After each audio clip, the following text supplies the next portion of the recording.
Good morning. It's a Sunday. We're going to South San Francisco at sa LBC.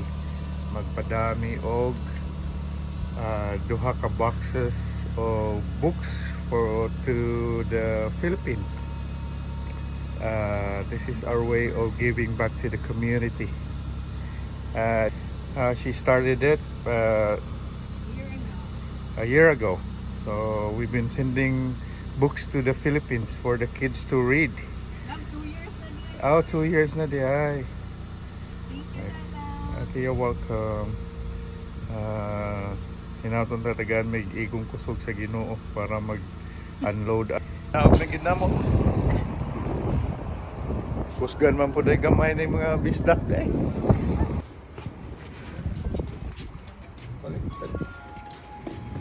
Okay. Sige pa, go ahead. Sige po. Sige. Salamat.